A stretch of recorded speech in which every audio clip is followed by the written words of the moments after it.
totalmente voltado, totalmente dedicado à vontade de Deus. E como profeta, ele tinha uma responsabilidade, eu quero usar esse termo. Ele tinha uma responsabilidade de trazer o povo de Deus, o povo de Israel, de volta à casa do Senhor. Essa mesma responsabilidade que havia na vida de Jeremias, também é uma responsabilidade nossa. Irmãos, o que é interessante aqui é que Deus começou falando com Jeremias. Deus diz assim: Jeremias, desce à casa do oleiro e lá tu ouvirás as minhas palavras. Irmãos, Deus poderia relatar para Jeremias logo ali onde eles estavam, sim ou não? Poderia. Qual a importância de Jeremias ele ter que ir lá na casa do oleiro, se Deus poderia falar com ele ali mesmo?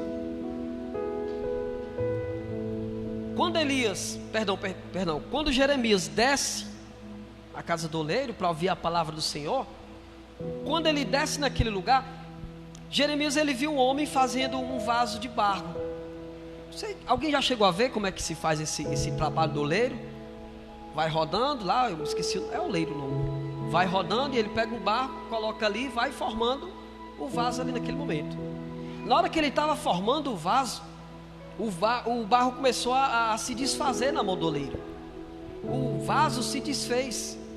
Aí Deus pergunta assim para Jeremias, no versículo 6: não poderei eu fazer de vós como fez este oleiro, ó casa de Israel? Diz o Senhor: eis que como barro na mão do oleiro, assim sois vós na minha mão, ó casa de Israel. Glória a Deus. Vamos aplaudir essa palavra, irmãos.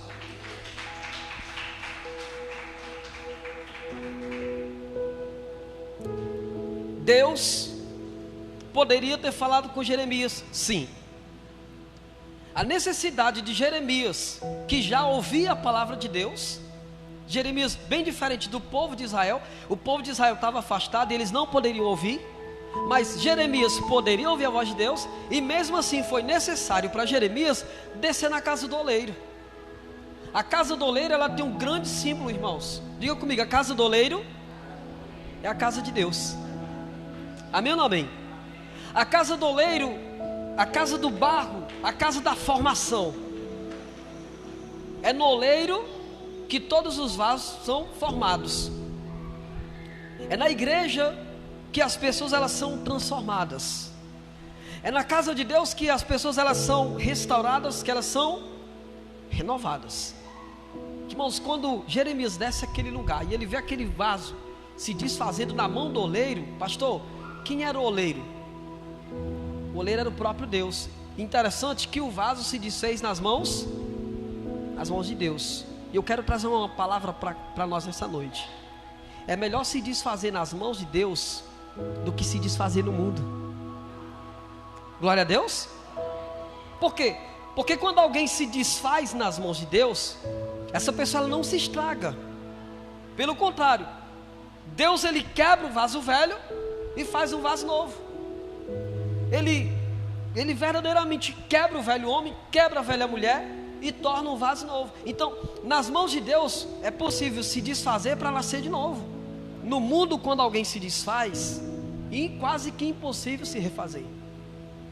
No mundo, um casamento que é destruído é quase impossível ser restaurado. Na casa de Deus, quando você entra na presença de Deus, você entra totalmente destruído, você entra totalmente quebrado, você entra totalmente, às vezes, sem rumo, sem decisão, sem direção. E o Senhor, Ele torna a fazer de você um vaso novo, aleluia. Olha que a Bíblia diz que todo aquele que é do Senhor é nova criatura. E as coisas velhas, o quê? Passaram. As coisas velhas passaram. Irmãos, por que o ser humano quando ele se converte, por que muitas vezes o ser humano quando se converte, ele quer trazer lá do mundo alguma coisa para permanecer com ele na casa de Deus? É ou não é? Uma gíria, um modo de se vestir, uma maneira de se falar, um pecado oculto. Então, às vezes a pessoa ela se converte, mas ela quer trazer consigo a velha bagagem, o velho homem, a velha mulher, e isso vai impedir que você tenha um crescimento espiritual com Deus. Isso vai impedir com que você seja refeito novamente. Isso vai impedir com que você tenha um encontro real com Deus. Ah, pastor, olha, eu não minto, mas eu dou maior valor a uma fofoquinha. Diz que está amarrado isso aí. Isso é o velho homem ou a velha mulher? A velha criatura. Não faz mais parte de você. Pastor, eu aceitei Jesus, pastor, mas eu não consigo ficar sem ouvir um funkzinho. Você já percebeu que quando a pessoa ela adota um pecado, ela dá até um nome assim de carinho? Uma cervejinha, uma festinha, um pecadinho, uma fofoquinha, um cigarrinho, tudo no diminutivo, tudo com carinho. Mas são coisas que não fazem mais parte da sua vida. Por quê? Porque quando você entrou na casa de Deus, quando você entrou na presença de Deus, Deus ele delegou em você uma nova criatura. Deus ele destruiu o velho homem, destruiu a velha mulher, para que você seja uma nova criatura em Cristo Jesus. Irmãos, o mundo ele é responsável para desfazer tudo aquilo que Deus fez na vida de alguém. Mas nós somos responsáveis por permanecer firmes e fortes na presença do Senhor. Porque, diga, eu não fui feito e nem formado pelo homem, mas pelo poder que há na palavra de Deus. Todas as vezes que você entra na casa de Deus, dentro de você algo novo é renovado. Dentro de você acontece algo novo. Você passa a ser uma nova criatura. E essa nova criatura, ela acompanha de você a característica de Deus, a vontade de Deus. Quando você se converte ao Senhor, você passa a ser, diga assim comigo, chamado filho da promessa. Que promessa é essa? Às vezes a pessoa pensa que é as riquezas, né? Os prazeres do mundo.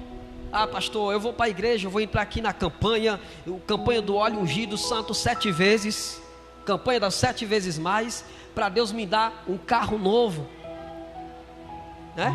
Pastor, estou encalhado, eu entrei nessa campanha para me arranjar um namorado ou namorada e casar. Pastor, eu entrei nessa campanha para mim ficar rico. Irmão, isso não é evangelho.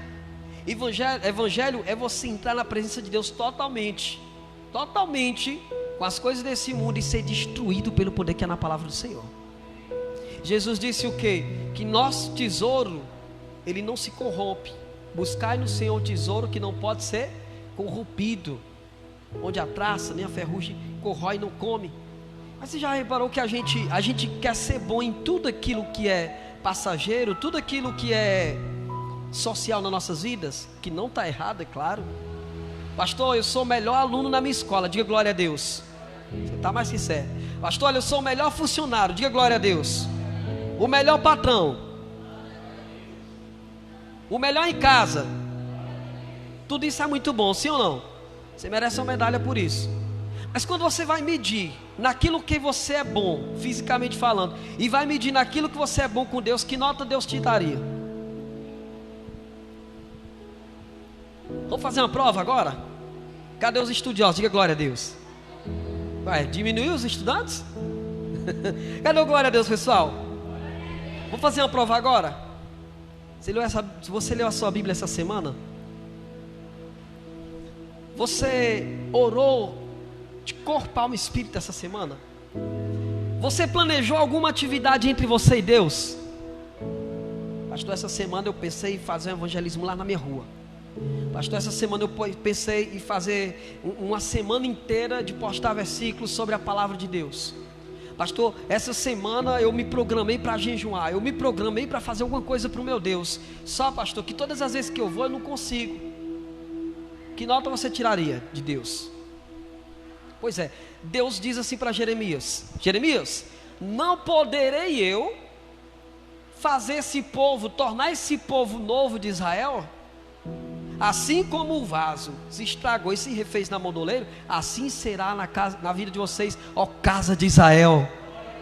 Diga assim para quem está ao outro lado: a palavra de Deus diz que nos últimos dias Deus derramaria do seu espírito sobre toda a carne. Vossos filhos e vossas filhas profetizarão, vossos velhos terão visões. Aleluia. Chegou o tempo do renovo de Deus sobre a tua vida, igreja.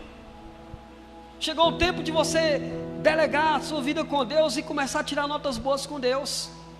Chegou o tempo de Deus olhar para você, assim como Ele olhou para Jó e disse assim: tu viu o meu servo Jó, homem íntegro, reto, temente a Deus, se desvia. Rapaz, é tão difícil alguém se desviar do mal nos dias de hoje, sim ou não? Você liga a tua TV, tem uma maldade lá. Você vai para o celular, tem uma maldade lá. Você vai para o rádio, tem uma maldade lá. Você sai na rua, tem uma maldade lá. Parece que onde a gente vai, parece que o pecado agora está estampado em todos os lugares. Sim ou não, irmãos? O inimigo vem trabalhando para que o pecado seja inocentado. Eu falei no culto passado, e foi muito bacana a palavra do culto passado, domingo passado, algo muito interessante. O que é, pastor? Você lembra o que a serpente falou para Adão e para Eva? A serpente citou o que Deus disse, só que pela metade. A serpente disse assim para Eva: não foi assim que Deus disse que vocês poderiam comer de todos os frutos que há aqui no jardim? O que está faltando? Que da árvore do meio eles não poderiam comer. Então a serpente citou a verdade, mas só no meio, só por cima. E Eva disse: não, Deus disse que a gente pode comer de todos os frutos, correto, mas o fruto que está no meio do jardim, Deus disse para a gente não comer, porque no dia que a gente comer, a gente o quê? Morre. Presta atenção, aonde que estava a árvore do conhecimento do bem e do mal? Aonde? No meio do jardim. Isso quer dizer que para onde Adão fosse com Eva, se Adão fosse pegar um fruto, umas uvas daquele lado, ele tinha que passar por onde? Pelo meio. Quem estava no meio? A árvore do conhecimento do bem. Qualquer fruto que ele fosse pegar, ele teria que passar pela árvore que estava no meio. Ele passava por aquilo ali e ele não tocava como símbolo de obediência à palavra do Senhor. Como que é o mundo hoje, irmãos? Assim como Noé, ele viveu um contemporâneo na presença de Deus, um grande homem de Deus, no meio de um povo mau, no meio de um povo que não tinha nada com Deus, no meio de um povo que zombava das coisas de Deus, no meio de um povo que não acreditava em nada que Noé falava. É nos dias de hoje. É nos dias de hoje. Basta você dizer que é cristão na sua sala, para um povo começar a fazer chacota de você. Sim ou não? Basta você começar a falar umas verdades nas redes sociais, que algumas pessoas que dizem que te amam, que gostam de você muito, elas vão começar a parar de te seguir. Basta você buscar o Senhor em espírito e em verdade, que pessoas da tua família, elas já não vão mais te tratar como um familiar. Elas vão te tratar como um fanático, porque você todo dia quer estar na igreja, e vai estar, diga glória a Deus. Elas vão te tratar como um maluco, porque de palmo em palmo da tua boca sai alguma coisa boa, que é a palavra de Deus. Amém? Elas vão te tratar de qualquer maneira, porque em você, diga, tem um vaso novo. O velho homem se estragou. Sabe o que Jesus disse lá no capítulo 8 de João? Jesus disse que o povo do mundo gosta das coisas deles porque as obras são más. Nos últimos dias, que é os dias que nós estamos vivendo, irmãos, nós vamos ver tantas coisas ainda. A gente vai ver tanta coisa. Até Jesus voltar, a gente vai passar lutas, a gente vai ver coisas, e vão tentar reformar a Bíblia, e vão achar que todo tipo de pecado, que tudo é possível na terra, e vão tentar destruir a imagem, semelhança que as nossas crianças têm do Senhor. A gente vai ver muita coisa ruim. A gente vai ver o certo sendo trocado pelo errado. A gente vai ver cada coisa, irmãos. E essas coisas é justamente para quê? Para distanciar a igreja do... A gente não pode permitir essas coisas. Pastor, como que eu vou fazer para que a minha casa, o meu lar não seja atingido por nada? Você vai até a casa do oleiro, irmão. Você vai se permitir ser quebrado. Ser quebrado dói. Porque quem te quebra não é o homem, quem te quebra é o Senhor. Ser quebrado é um processo doloroso. Ser quebrado é um processo que vai doer no teu corpo, na tua alma, no teu espírito. Vai ter dia que você vai estar tão quebrado pela palavra de Deus. Mas o gostoso disso é que quando você é quebrado por Deus, Ele te refaz. Amém ou não amém? Daqui uns dias você vai começar a dizer assim: pastor, eu quero trazer uma palavra lá na minha casa, eu quero levar uma palavra para o meu vizinho, eu quero levar uma palavra na escola, na faculdade, no trabalho, nas minhas redes sociais. Pastor, eu quero ser dirigido pelo Espírito Santo. O sinal de que você é de Deus é que você não suporta a ideia de não ser usado por Ele. Amém ou não amém? O sinal que você nasceu da água e do Espírito é que você não suporta viver sem fazer alguma coisa para Ele. Não dá. Não dá, irmãos. Quando você se casa e você se torna pai ou mãe, com todo respeito eu vou dizer isso, diga assim comigo: quem é pai e quem é mãe? Diga glória a Deus. Você sabe que pai e mãe é bicho besta. Estou mentindo? Você deixa de comer para dar para o teu filho. Tem alguém assim? É ou não é? E o ruim é quando os filhos sabem disso. Quando os filhos sabem que os pais são besta, eles se aproveitam. Me dá. E o dar já é pegando. Me dá. Sim ou não? Se você vai comprar alguma coisa, você já deu muita coisa para o seu filho. Aí você diz assim: eu vou comprar um negócio para mim. Aí quando você vai comprar, qual é o primeiro pensamento que vem na tua mente? É quase isso. Ele vai querer um. Ou então você lembra logo do teu filho: eu vou levar um para o meu filho, vou levar um para minha filha. Sim ou não? Como é o nome disso? Amor paterno. É o amor que o filho, ele é capaz, o pai e a mãe é capaz de tudo pelo filho. Sabe como é que é o amor de Deus? Deus está sempre pensando em você, igreja. Sempre. Mas quando você ama a Deus, não é diferente. Quando você ama a Deus, você está sempre pensando no reino de Deus. Você fica, sabe, eu fico meditando às vezes.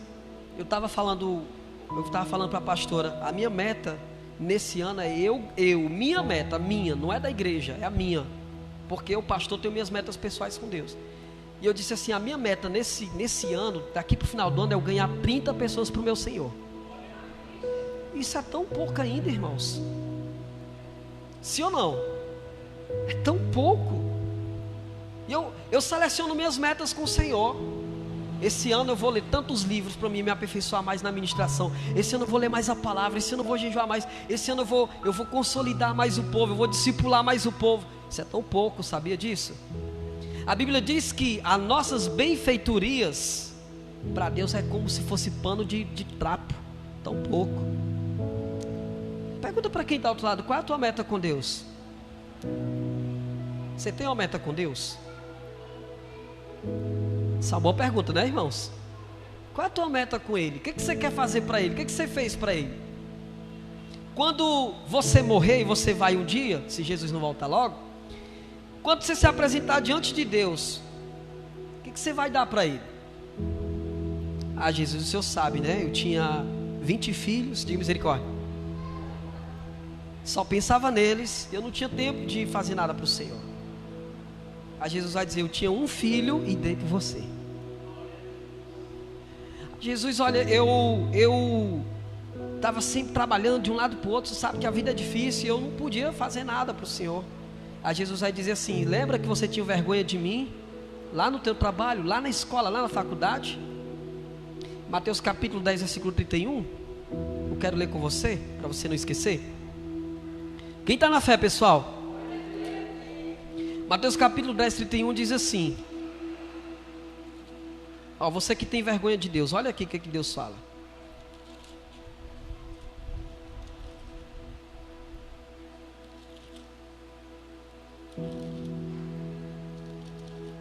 Capítulo 10, versículo 31.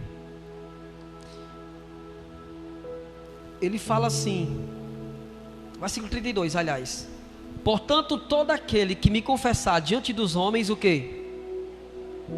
Também eu confessarei diante de meu Pai que está nos céus.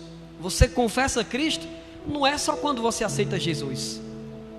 Não adianta de nada você aceitar Jesus e viver escondido.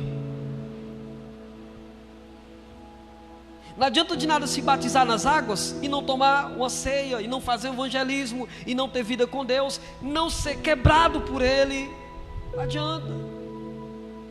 Jesus disse: esse povo me honra com os lábios, mas o coração está o quê? O povo estava lá, louvando ele lá, quando ele entrou na entrada triunfal, em Jerusalém, o povo começou a louvar, Hosana, Hosana, Hosana nas alturas. Aí o próprio Jesus disse, esse povo está me honrando com os lábios, mas o coração está... O que adianta você aceitar Jesus e viver longe dos padrões que Ele tem para você, longe do reino de Deus? Quarta-feira eu preguei sobre a oração do Pai Nosso. Pai Nosso que está onde? Venha a nós. Venha a vós. E se o reino dele vir para você, você vai fazer o que com ele? Porque já veio. Depois do vosso reino é o que? Seja feita a do pastor? A de quem? Pai nosso que está no céu, santificado seja o teu nome, venha a vós o vosso reino, seja feita a tua. Mas você só quer a tua, irmão. Só quer a vontade sua. Só quer as tuas coisas. Você só olha para o teu reino. Quando você vai olhar para ele e dizer assim, aquela morte lá na cruz do Calvário foi por mim. Quando você vai olhar e dizer assim, eu fiz tão pouco a minha vida toda para ele. Eu vi um vídeo de um senhor, estava pertinho de partir para a glória. E ele dizia, eu me converti tão distante, se eu pudesse eu teria feito um pouco mais para o Senhor, mas ele não tinha feito absolutamente. Você sabia que o final da nossa vida, a pessoa quando está bem, já chegando na idade, ela fica passando na mente dela o que ela fez de bom, de ruim, o que ela deixou de fazer. E quando a gente se converte, o que tem que estar na tua mente, o que você fez para o Senhor. Olha o versículo 33, perdão. Mas aquele que me negar diante dos homens, também eu negarei diante de meu Pai que está onde? Aonde? É por isso que você precisa ser refeito. Você que tem vergonha do Senhor, você precisa ser quebrado. E no dia que Jesus pegar, você é para quebrar de verdade. E não tem ninguém nesse mundo que empate. E quando Ele quebra, e Ele quebra porque Ele é Pai. Alguém levou uma pizza já do papai e da mamãe? Já? É bom? Não estou falando daquele pai bobão não, com todo respeito. Aquele pai que só faz assim, viu? Eu não estou falando desse não. Eu estou falando que nem minha avó. Ela errava uma linha na agulha, mas daqui para ali ela não errava de jeito nenhum. No tronco da orelha, pá, chinelada. Dói ou não dói? Mas o Senhor também nos quebra. E quando Ele nos quebra, não é para o nosso mal, Ele nos quebra para nos Ele quer refazer de você uma nova criatura. Quando você vai despertar para o reino de Deus, igreja? Quando você vai vir para o culto, sem um pastor está quase que implorando, ei, vem para o culto hoje, ei, vamos adorar hoje, ei, vamos servir o Senhor hoje, ei, vamos buscar o Senhor hoje. Quando você vai despertar e dizer assim, não, peraí, está na hora de eu mudar um pouco, está na hora de eu começar a ter vida com Deus, adorar o Senhor em espírito e em verdade. E você não vai fazer isso enquanto você não entender o real propósito da cruz. E enquanto você também não entender o real propósito da tua alma. Quão preciosa é a tua alma. A gente precisa ser refeito. Diga glória a Deus por isso. E Ele vai te refazer. Amém? A igreja é a casa do oleiro. A gente é quebrado todos os dias quando a gente vem à casa do Senhor. Quando a gente vem à casa do Senhor, a palavra ela tira e queda para a gente. Só no tronco da orelha. A palavra do Senhor ela vem até nós. Ela nos confronta, mas também nos renova. Ela nos desmancha, mas também nos refaz. Então, a importância de Jeremias ter ido à casa do oleiro é para ele aprender que o povo de Israel eles precisavam ser refeitos. Mesmo ele ouvindo a palavra, mesmo ele sendo um cristão, ele precisou ir até a casa do oleiro. Às vezes, irmãos, nós precisamos ser confrontados com mais dureza para a gente acordar para a realidade. É aquele famoso ditado, levar um choque de realidade. Amém? A gente precisa ser confrontado pelo Espírito Santo para que possamos viver algo novo. Se você for parar para pensar, do tempo que você se converteu até hoje, quantas almas você ganhou? Quantas? Quantas vezes você chorou por alguém? Peraí, eu vou dobrar meu joelho, eu vou orar e vou chorar por fulano, porque fulano tá mal na vida, tá mal no casamento. Vou orar por fulano e vou chorar por ele mesmo, vou chorar por ele, vou jejuar por ele, porque está precisando. Você olha para o pastor, você olha para os liderados do pastor, e ele está lá subindo serra, descendo serra, orando, jejuando, para que haja vidas sendo transformadas, vidas sendo quebrantadas, vidas que vêm até a casa do oleiro para serem confrontadas pelo Espírito Santo. O que você faz? A partir que você tem um exemplo de fé, você tem que seguir aquela fé. Você olha para o Senhor e você tem que seguir o exemplo do Senhor. Você olha para Jesus e tem que seguir o exemplo de Jesus. Eu tenho que ser quebrado por Ele. Aleluia. Enquanto eu não for quebrado, eu não me converto. Não é a igreja, não é o pastor, não é o pai, não é a mãe. É você que tem que tomar a decisão de ser quebrado por Ele. Você tem que chegar para Jesus e dizer: Jesus, me quebra porque eu estou precisando. Senhor, eu estou precisando ser renovado. Senhor, eu não quero ser a mesma pessoa. Senhor, eu preciso ser confrontado por Ti para viver algo novo. Aleluia. Quando você for quebrantado, meu irmão, sai de baixo. Satanás não tem medo de quem tem dinheiro, mas ele tem medo daquele irmão que ora. Ele tem medo de quem lê a palavra com desejo, não só de saber a palavra, mas ele tem medo de quem lê a palavra e come a palavra com desejo de viver a palavra. O inimigo tem medo dessas pessoas, porque essas pessoas são um estrago no inferno. Aonde elas entram, elas ganham almas. Aonde elas entram, elas consolam pessoas. Aonde elas entram, elas confrontam o pecado. Aonde elas entram, algo novo acontece. Amém? Do que o diabo não tem medo? O que o diabo gosta? Que você se distancie de Deus, porque a tua alma já é dele quando você está distante de Deus. Quando você se distancia de Deus e você não tem vida com Ele, Satanás não vai te tentar. Pastor, eu não passo nenhuma tentação. Claro, você já é dele. Pastor, eu não passo nenhuma perseguição. Por que será? Você acha que o diabo vai jogar contra o time que já é dele? Ele vai jogar no time que não é dele. Pera aí, esse cara está orando demais, eu vou botar uma tribulação para ele. Quem está entendendo isso? Pera aí que essa irmã está indo para o culto demais. Eu vou dar um jeito de tirar ela da igreja. Ela está indo demais para a igreja. Eu vou começar a botar a família dela para falar dela. Amém ou não amém? Esse cara só quer viver na igreja. Eu vou começar a perguntar se ele não tem nada para fazer além de igreja. Então, quando você começa a buscar o Senhor, os avalanches da vida, o inimigo começa a se levantar, o inferno começa a se levantar para tirar o foco daquilo que é real, de você ser quebrantado, de você ser confrontado pelo Espírito Santo. Quando você começa a buscar o Senhor, o inimigo ele faz de tudo para que você não se aproxime um pouco mais de Deus. Diz para quem está ao outro lado: está na hora de ser confrontado. Amém? Está na hora de você passar pelo vale da tribulação. Está na hora de você largar esses deuses de pau, de pedra, de gesso, de barro, que não serve de nada, que não vê, que não enxerga, que não fala, que não ouve. Está na hora de ser confrontado. Está na hora de você mudar um pouco mais o linguajar. Espera aí, pastor, até isso, porque você é uma nova criatura. Você nasceu de novo, você nasceu para viver sendo cidadão do reino de Deus. Aleluia. Está na hora de você mudar a igreja. Está na hora de você chorar pelas vidas. Está na hora de você ler a tua palavra. Está na hora de você voltar ao primeiro amor. Amém? Vamos ficar de pé em nome de Jesus. Aplauda o Senhor bem forte.